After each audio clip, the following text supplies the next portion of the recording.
नमस्कार। आकाशवाणी जयपुर अजमेर से प्रस्तुत हैं प्रादेशिक समाचार।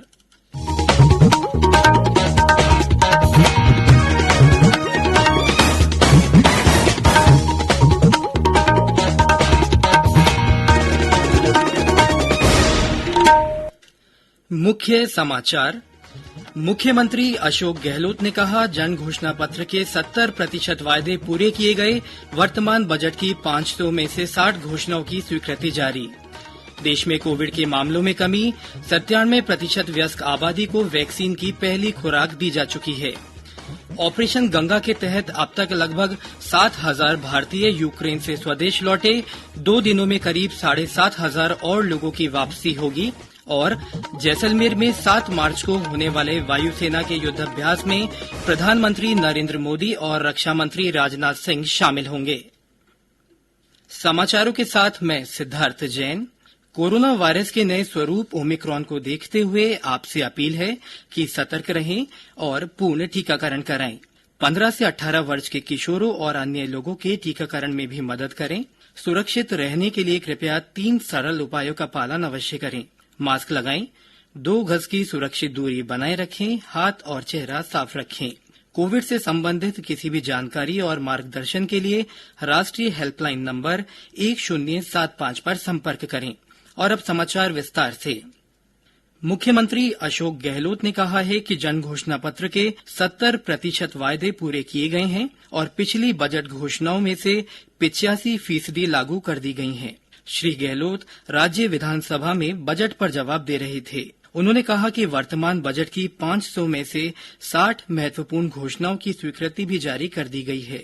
मुख्यमंत्री ने बताया कि प्रदेश के विभिन्न क्षेत्रों में करीब 1,147 करोड़ रुपए की लागत से सड़कों के निर्माण और अन्य आधारभूत काम करवाए जाएंगे। खो नागोरियन जयपुर के लिए बीसलपुर बांध पेयजल परियोजना के दूसरे चरण के कार्य पर करीब 133 करोड़ रुपए खर्च किए जाएंगे। राज्य में इको टूरिज्म को बढ़ावा देने के लिए प्रत्येक जिले में 2-2 करोड़ रुपए की लागत से वन और आसपास के क्षेत्रों को शामिल करते हुए इको टूरिज्म वाटिका विकसित की जाएगी। उन्होंने बताया कि सभी राजकीय और अनुदानित आवासीय विद्यालयों तथा छात्रावासों में पढ़ने वाले विद्यार्थियों के साथ वृद्धाश्रम और बेघर व्यक्तियों की मेस भत्ते की राशि को 2,500 रुपए प्रतिमाह किया जाएगा। श्री गहलोत ने कहा कि 50,000 नए स्वयं सहायता समूह का गठन कर करीब 5.5 लाख ग्रामीण महिलाओं को लाभान्वित किया जाएगा। अगले वर्ष में श्रीगंगानगर, सिरोही, चित्तौड़गढ़ और धौलपुर में मेडिकल कॉलेज शुरू किए जाएंगे। प्रधानमंत्री नरेंद्र मोदी आज सतत विकास के लिए ऊर्जा पर एक वेबिनार को संबोधित करेंगे। केंद्रीय बजट 2022 की घोषणाओं के प्रभावी और शीघ्र कार्यान्वयन की सुविधा के लिए केंद्र सरकार विभिन्न महत्वपूर्ण क्षेत्रों में वेबिनार की एक श्रृंखला आयोजित कर रही है। स्वास्थ्य मंत्री मनसुख मांडविया ने कहा है कि 97% वयस्क आबादी को कोविड वैक्सीन की पहली खुराक दी जा चुकी है। उन्होंने एक ट्वीट में कहा कि देश तेजी से पहली खुराक का 100% आंकड़ा हासिल करने की ओर बढ़ रहा है। कोविड टीकाकरण का आंकड़ा 178 करोड़ को पार कर गया है। वहीं प्रदेश में अब तक 9 करोड़ 90 लाख से अधिक कोविड वैक्सीन दी जा चुकी है। स्वास्थ्य मंत्रालय ने कहा है कि देश में कोविड के मामलों में काफी कमी आ रही है। मंत्रालय के संयुक्त सचिव लव अग्रवाल ने नई दिल्ली में बताया कि देश में अभी भी हर हफ्ते औसतन लगभग 11,000 कोविड के मामले सामने आ रहे हैं। अभी भी 15 लाख से अधिक cases on A daily basis note किए जा रहे हैं, यानी कि जो डिक्रीज इन केसेस जो एक पीक नोट किया गया था उसके कंपैरिजन में अप्रोक्सीमेटली 55.7% डिक्लाइन ही नोट किया गया है।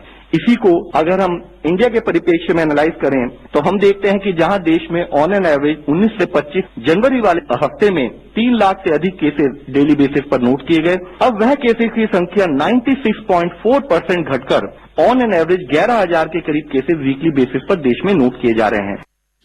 इधर प्रदेश में भी कोविड संक्रमण के मामलों में लगातार कमी जारी है। कल 256 नए मामलों की पुष्टि हुई। इनमें जयपुर जिले में 92, जोधपुर में 22 और नागौर में 20 रोगी मिले हैं।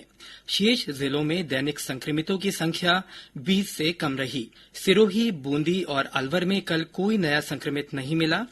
प्रदेश में कल 669 लोग संक्रमण मुक्त हुए। सक्रिय मामलों की संख्या भी घटकर अब 3111 रह गई है। कल इस बीमारी से एक व्यक्ति की मृत्यु हुई। ये समाचार आकाशवाणी जयपुर अजमेर से प्रसारित किए जा रहे हैं। इन समाचारों को आप हमारी वेबसाइट newsonair.gov.in पर राजस्थानी में भी पढ़ सकते हैं। समाचारों के ऑडियो बुलेटिन भी वेबसाइट पर उपलब्ध हैं। वेबसाइट पर सोशल मीडिया अकाउंट के माध्यम से ताज़ा जानकारी प्राप्त कर सकते हैं। समाचार अभी और भी हैं, उससे पहले ये संदेश। चलो मिलकर एक शुरुआत करें, चलो एक फैसला आज करें, मास्क नहीं तो टोकेंगे, कोरोना को रोकेंगे, चलो एक इरादा करते हैं, चलो कुछ वादा करते हैं, मास्क नहीं तो टोकेंगे, कोरोना को रोकेंगे। समाचारों में आपका फिर से स्वागत है। ऑपरेशन गंगा के तहत अब तक लगभग 7,000 भारतीय यूक्रेन से स्वदेश लौट चुके हैं। नागरिक उड्डयन मंत्रालय ने कहा है कि इन्हें विशेष यात्री और वायुसेना के विमानों के जरिए लाया गया है।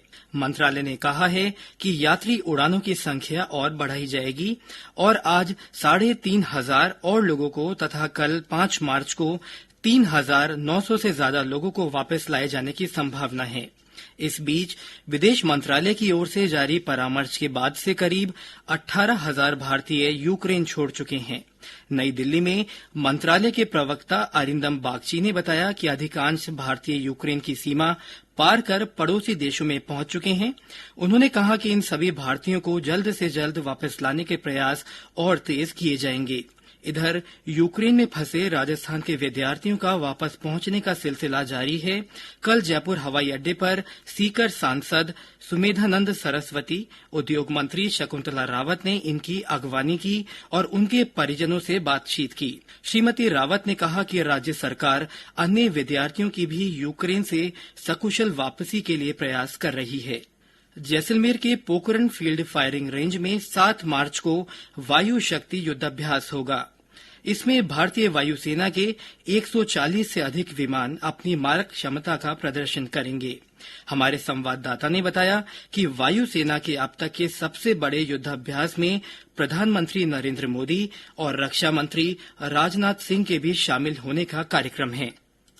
पोखरण फील्ड फायरिंग रेंज में आगामी 7 मार्च को होने वाले वायुसेना के सबसे बड़े वायु शक्ति युद्धाभ्यास को देखने प्रधानमंत्री मोदी जैसलमेर आएंगे। 7 मार्च को सुबह मोदी विमान से जैसलमेर वायुसेना स्टेशन पर उतरेंगे। करीबन 2 घंटे के इस युद्धाभ्यास के बाद पीएम जैसलमेर वायु स्टेशन से दिल्ली के लिए उड़ान भरेंगे। बताया जा रहा है कि रक्षा मंत्री राजनाथ सिंह भी इस युद्धाभ्यास को देखने जैसलमेर पहुंचेंगे। पहली बार राफेल भी अपनी मारक क्षमता का प्रदर्शन करेगा। वहीं सुखोई, जगुआर, MiG-29 तथा मिराज के साथ हेलीकॉप्टर अपाचे, चिनूक भी भाग लेंगे। ओमजी विस्सा, आकाशवाणी समाचार, जैसलमेर। लोकसभा अध्यक्ष ओम बिरला ने बूंदी में दिव्यांग और वरिष्ठ जनों को सहायक उपकरण वितरित किए। बूंदी और तालेड़ा में आयोजित सामाजिक अधिकारिता शिविर में उन्होंने 500 से अधिक लोगों को 6,000 से ज्यादा सहायक उपकरण दिए। इनमें ट्राईसाइकिल, व्हीलचेयर, चश्मा और बत्तीसी सहित कई उपकरण शामिल हैं। और अब मौसम। प्रदेश में पश्चिमी विक्षोभ के असर से कल कुछ स्थानों पर मौसम बदल गया। श्री गंगानगर के अनूपगढ़, घड़साना और रावला में ओले गिरे। बीकानेर और चूरू में आंधी के साथ हल्की बारिश हुई। करौली में देर रात से ठंडी हवाओं का दौर जारी है। उधर सीकर जिले के ग्रामीण क्षेत्रों में आज कोहरा छाया हुआ है। मौसम विभाग ने अगले 2-3 दिन राज्य में मौसम शुष्क रहने की संभावना जताई है। वहीं 7 और 8 मार्च को नए पश्चिमी विक्षोभ के सक्रिय होने से कुछ स्थानों पर मौसम बदलने के आसार हैं। और अंत में मुख्य समाचार एक बार फिर। मुख्यमंत्री अशोक गहलोत ने कहा है कि जन घोषणा पत्र के 70% वायदे पूरे किए गए हैं। वर्तमान बजट में 500 में से 60 घोषणाओं की स्वीकृति जारी कर दी गई है। देश में कोविड के मामलों में कमी आई है। 97% वयस्क आबादी को वैक्सीन की पहली खुराक दी जा चुकी है। ऑपरेशन गंगा के तहत अब तक लगभग 7,000 भारतीय यूक्रेन से स्वदेश लौटे। 2 दिनों में करीब 7,500 और लोगों की वापसी होगी। और जैसलमेर में 7 मार्च को होने वाले वायुसेना के युद्धाभ्यास में प्रधानमंत्री नरेंद्र मोदी और रक्षा मंत्री राजनाथ सिंह शामिल होंगे। इसी के साथ प्रादेशिक समाचार बुलेटिन समाप्त हुआ। नमस्कार।